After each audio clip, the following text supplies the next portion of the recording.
राम जन्मभूमि trust के नाम पर करोड़ों रुपए चंपत राम जी ने चंपत कर दिया।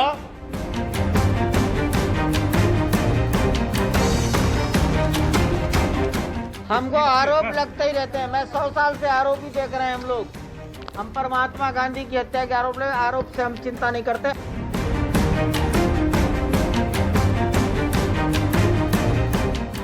उस जमीन ने 10 मिनट के अंदर ऐसा कौन सा सोना उगल दिया कि जिस जमीन का बैनामा 2 करोड़ में हुआ, 10 मिनट बाद वो जमीन 18 करोड़ की हो गई, 18.5 करोड़ की हो गई।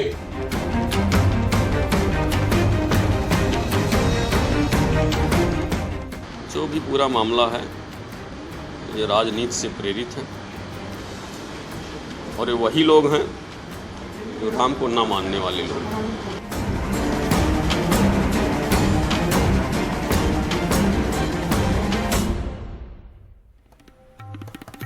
नमस्कार, सवाल इंडिया क्या में आपका स्वागत है। मैं हूं अभिषेक, मुंबई के स्टूडियो से। राम पुरुषोत्तम है, राम इस देश के आराध्य हैं और राम में हम सबकी आस्था है। राम ने सोने की लंका जीती, लेकिन कभी अयोध्या को सोने का बनाने के बारे में नहीं सोचा, क्योंकि राम राज्य लेके आए, एक ऐसा राज्य जहां पर लूट खसोट नहीं होगी, जहां पारदर्शिता होगी, जहां पे सबको सबके हक मिलेंगे। ऐसी अयोध्या बनाने का काम श्री राम ने किया। अब लेकिन सवाल उठ रहे हैं श्री राम के मंदिर को लेकर कि क्या उनके नाम पर सियासत हो रही है या उनके नाम पर लूट खसोट का कोई धंधा चल रहा है। ये सवाल विपक्ष में बैठे हुए लोगों ने उठाए हैं। समाजवादी पार्टी के पूर्व मंत्री और प्रवक्ता पवन पांडे ने एक प्रेस कॉन्फ्रेंस करके कहा था कि किस तरीके से 10 मिनट के अंदर कुछ करोड़ की जमीन, 2 करोड़ की जमीन 18 करोड़ से ज्यादा की हो गई। आम आदमी पार्टी के सांसद भी इसी किस्म का इल्जाम लगा रहे हैं। सवाल जब ऐसे उठते हैं तो हम सबकी आस्था डोलती है, क्योंकि करोड़ों लोग चंदा पहुंचाते हैं इस मंदिर के निर्माण के लिए। पहले भी इल्जाम लगते रहे हैं, वो सब आधे अधूरे ही उनकी जांच हुई। पारदर्शिता की कमी का रोना बहुत सारे लोग उठाते रहे हैं। तो इसी पर है सवाल इंडिया का। सवाल इंडिया के में हमारे सवाल है कि आखिरकार ये ज़मीन में कुछ गड़बड़ हुई है क्या, या इसमें पारदर्शिता की ज़रूरत है। राम के नाम पर ज़मीन की खरीदी में कहीं सचमुच में कोई घोटाला हुआ है, या फिर बाजार के ऐसे नियम हैं जो इस तरीके से ज़मीन को रातों रात महंगा कर रहे हैं, करीब 10 मिनट में भी महंगा कर सकते हैं। इन आरोपों में कितनी सच्चाई है या कितनी सियासत है, क्योंकि चुनाव की आहट है, इस वजह से तो कहीं इस तरीके के आरोप नहीं आ रहे हैं।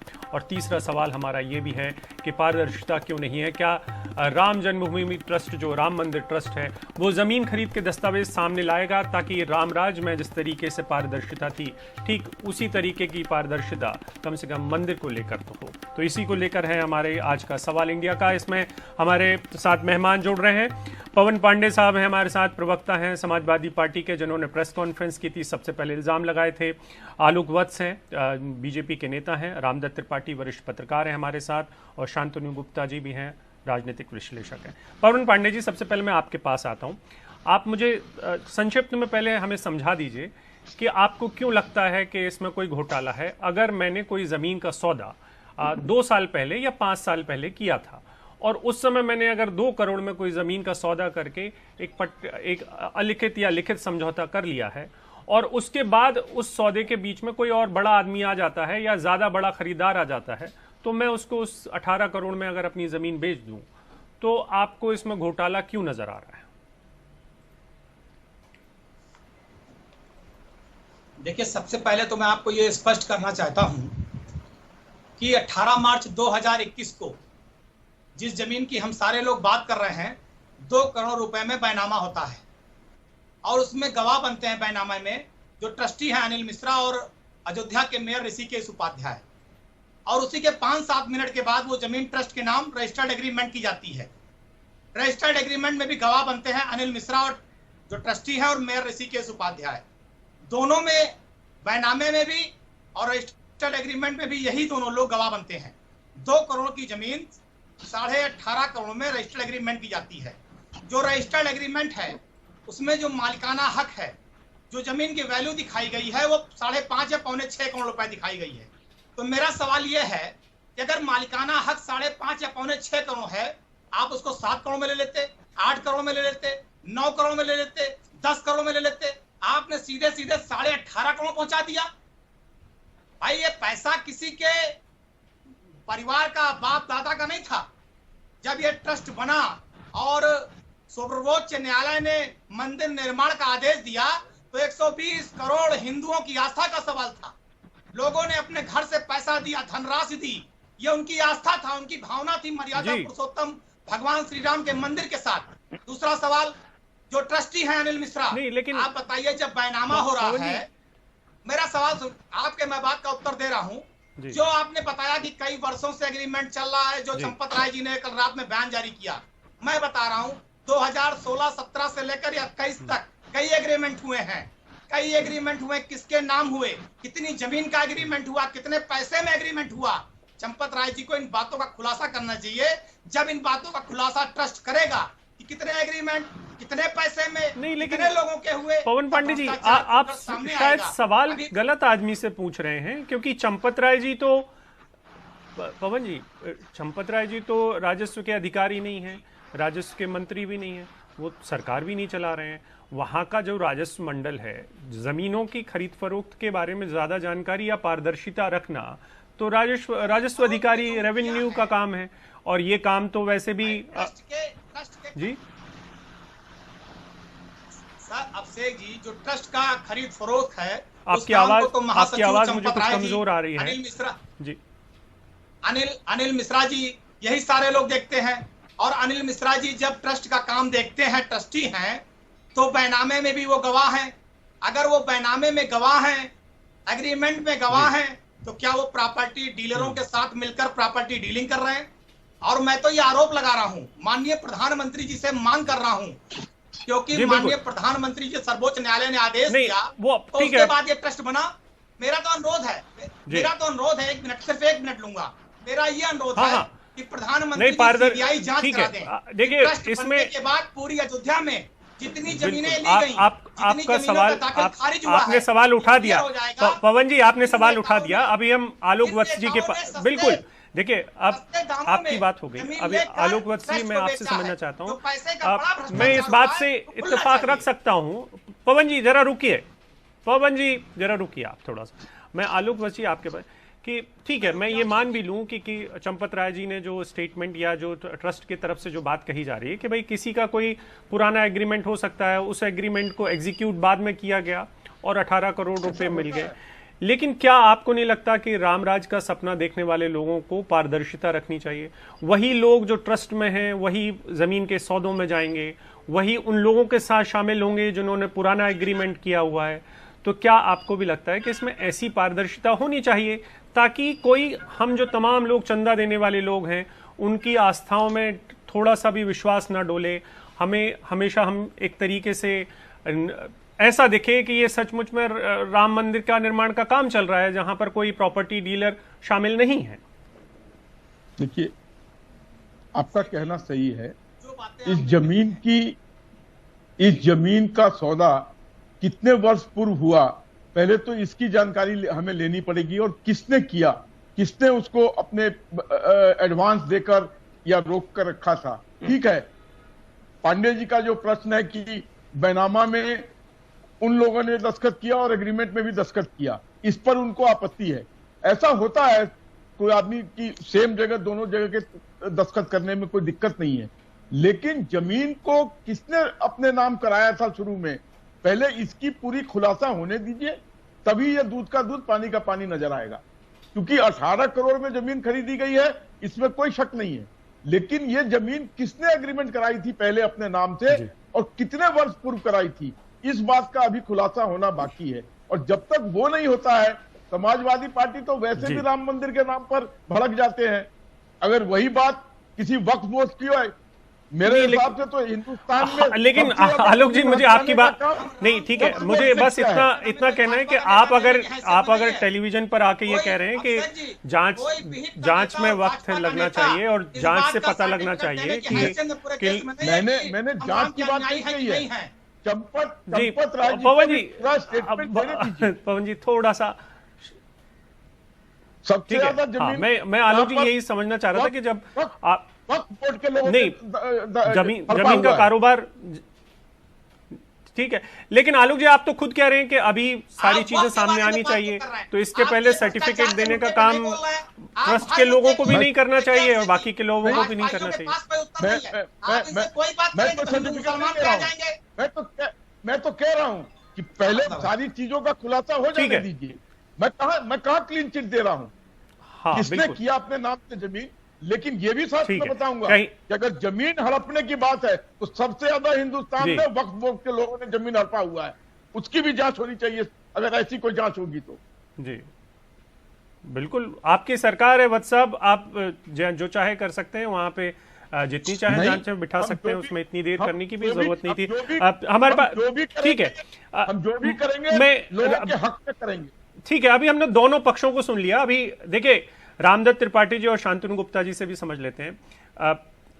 रामदत्त जी, मुझे ये बताइए कि जमीन का कारोबार तो चल ही रहा है, इसमें ऐसा कौन सा नई बात है जिसको लेकर मतलब समाजवादी पार्टी और आम आदमी पार्टी को लगता है कि इसमें भ्रष्टाचार हो गया?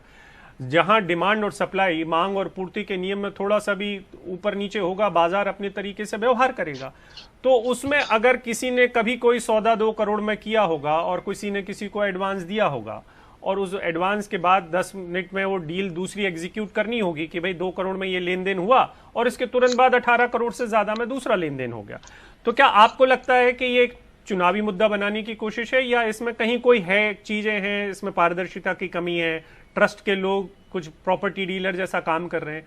क्या आपको ऐसा कुछ दिखाई दे रहा है? देखिए, इसमें 2-3 बातें हैं। ये बात सही है कि अयोध्या में जब से सरकार ने वहाँ हवाई अड्डा और विकास की बात कही है, जमीनों के दाम बढ़े, लेकिन इतने भी नहीं बढ़े हैं जितने बताए जा रहे हैं। अगर ये 2010 में भी एग्रीमेंट हुआ था 2 करोड़ का, तो भी अभी ऐसा नहीं है कि वो 2 करोड़ का 9 गुना बढ़ गया हो दाम। दूसरे, ये जमीन भी कोई ऐसा नहीं है कि मेन रोड पे हो या कोई हो, ये एक अलग अलग जमीन है जिसमें रास्ता भी नहीं है। तो डेफिनेटली इसमें कुछ न कुछ तो फिशी है, देयर इज समथिंग फिशी है। क्यों हुआ है कि, और दूसरी बात यह है कि देखिए, अब टेक्निकली तो कागज पे यही है ना कि भाई एक होती है 2 करोड़ में और फिर उसके बाद दूसरा एग्रीमेंट उसी जमीन का होता है 18.5 करोड़ में, तो कुछ न कुछ तो फिशी है उसमें। और अभी ये भी नहीं पता है कि भाई ये जो अगर 18.5 उस समय उस क्षण तो उसकी कीमत वैल्यू 18.5 करोड़ की मान ली जाएगी ना अब तो फिर वो रजिस्ट्री जो हुई थी 2 करोड़ वाली, उसमें स्टाम्प ड्यूटी किस हिसाब से दी गई, या उसमें उनको कितना प्रॉफिट हुआ 2 करोड़ का 18 करोड़ का, उसके टैक्स का क्या होगा? तो देखिए, इसमें लीगल इश्यूज तो हैं। और ये बात दरअसल इसलिए है कि ये जब से ये आंदोलन चल रहा है, पहले भी आरोप लगते रहे जी हैं। जी रामजत जी, आपने सवाल उठाया। मेरे पास शांतनु आपका जवाब भी देना चाहते हैं। शांतनु जी, लेकिन मैं एक बात बस रामदत्त जी की मैं जोड़ देना चाहता हूं कि अगर जमीन के सौदे, अगर कोई ट्रस्ट बनाया गया है और कानूनन ट्रस्ट बनाया गया है, तो जमीन के सौदे में पारदर्शिता बिल्कुल वैसी होनी चाहिए जैसे किसी सरकारी कामकाज में होनी चाहिए। ये कौन तय करेगा कि किसी जमीन की कीमत कितनी दी जाए? क्या ये सिर्फ चंद ट्रस्ट के लोग ही फैसला लेंगे? अभिषेक जी, आपको कम से कम मुझे 1.5-2 मिनट देने पड़ेंगे, ये थोड़ा बड़ा विषय है और मैं आपके दर्शकों को पहली बार एनडीटीवी 3 मिनट दे रहे हैं जो कंफ्यूजन फैला है। देखिए, जमीन है कुसुम पाठक और हरीश पाठक, 2009-2011 से ये एग्रीमेंट हो गया था 8-9 लोगों की टीम के साथ, जिसमें सुल्तान अंसारी, रवि मोहन, बहुत सारे लोग हैं, जो 2 करोड़ का था। वो कई बार रिन्यू होता गया जमीन की, क्योंकि कोई भाव ही नहीं था जब तक वर्डिक्ट नहीं आया था, जमीन का कोई खरीदार ही नहीं था, तो वो केवल एग्रीमेंट रिन्यू होता है। कई बार हुआ, वो 2011 में हुआ, 14 में हुआ, फिर लेटेस्ट 19 में हुआ। वो 2 करोड़ पे स्थिति बनी रही, यहाँ पे स्थिति आती है। अब क्या हुआ, लेकिन वो जमीन 2 करोड़ की नहीं थी। वो तो देखिए, उनकी चतुराई है कि उन्होंने 2011 में डील कर ली, और वो रिटर्न 2019 का जो एग्रीमेंट है वो तो रिटर्न नोटिफाइड एग्रीमेंट है। अगर ये 2 करोड़ की ना बेचते तो वो कोर्ट में ले जाती पार्टी उसको। लेकिन उसका जो सर्किल रेट है, देखिए सर्किल रेट का वहां पे न्यू अयोध्या गवर्नमेंट बना रही है काफी समय से। न्यू अयोध्या के लिए कम से कम 1200 एकड़ जमीन एक्वायर करनी है, उसमें 80% गवर्नमेंट ने एक्वायर कर ली है। अगर उस हिसाब से देखूं तो इतनी जमीन का सर्किल रेट 5.5 करोड़ है और सरकार सबके लिए मुआवजा 4 गुना दे रही है। तो ये जो जमीन 18.5 करोड़ की जो आप बात कर रहे हैं, ये करीब 22-23 करोड़ की होती है अगर गवर्नमेंट एक्वायर करती है उसको। अगर मैं चैलेंज देता हूं, उतनी बड़ी जमीन कोई 20 करोड़ से कम की खरीद के दिखा दे और दे दे मुझे, मैं 4 खरीदार इकट्ठे कर दूंगा उसके लिए। जी। तो ये जमीन तो केवल सर्किल रेट से 3 गुना पे ली गई है और रेट केवल 15 करोड़ है। क्योंकि जैसा रामधन त्रिपाठी जी ने कहा, जब आप एक ही साल में जमीन खरीदते बेचते हैं तो आपको शॉर्ट टर्म कैपिटल गेन लगता है, तो 3.5 करोड़ उसमें टैक्स था, जो भी ट्रस्ट ने कहा, क्योंकि कहते थे जो खरीदार जो बेचने वाले थे उन्होंने कहा हम नहीं दे पाएंगे टैक्स, तो ये 3.5 करोड़ का टैक्स भी है, तो 15 करोड़ कीमत और 3.5 करोड़ टैक्स जो short term capital gain tax लगता है, इसलिए 18.5 करोड़ है। तो इसलिए ये जमीन शांतनु, आपको थोड़ा सा रोक रहा हूं मैं। देखिए, आपने 1.5 मिनट का वादा किया था, मैंने आपको वक्त दिया। पवन पांडे जी इसमें कुछ जोड़ रहे हैं क्योंकि वो वहीं पर हैं, तो उनकी बात भी सुन लेते हैं। आपकी बात में जोड़ रहे हैं, जोड़ दीजिए बिना एलिगेशन के पवन पांडे जी, अगर कोई जोड़ना चाहते हैं। अभिषेक जी शांतनु जी कह रहे हैं कि सर्किल रेट का 3 गुना दिया गया। मैं सवाल उठा रहा हूं, शांतनु जी से पूछना चाहता हूं कि एयरपोर्ट के नाम पर गंजा, कुटिया, धर्मपुर, माजाबरहट्टा, शहनवाजपुर के किसानों को सर्किल रेट से भी कम पैसा दिया जा रहा है। आज जब आपके यहाँ ट्रस्टियों का मामला है, भाजपा के नेताओं ने जमीन को खरीदा और बेचा है, तो आप मार्केट रेट की बात कर रहे हैं, आप बाजार रेट से, सर्किल रेट से 3 गुना ज्यादा देने की बात कर रहे हैं। और जहां पर किसान को डायरेक्ट पैसा मिलना है, जहां पर गरीब किसान के खाते में पैसा जाना है, वहां पर आप सर्किल रेट बढ़ाने की बात नहीं कर रहे हैं, वहां पर आप मार्केट रेट से जमीन के वैल्यू मूल्य देने की बात नहीं कर रहे हैं। तो ये दो तरफा ठीक है, आपकी बात हो गई। आप एक जो बड़ा सवाल, नहीं पवन पांडे जी, अब आप जो है अयोध्या की जमीन से दूसरे मसले पे चले गए। ठीक है शांतनु, 20 सेकंड में आप अपनी बात कर दीजिए। ठीक है शांतनु, आप अपनी 20 सेकंड में इस बात में जोड़ दीजिए अगर आपके पास कुछ कहना चाहते हैं।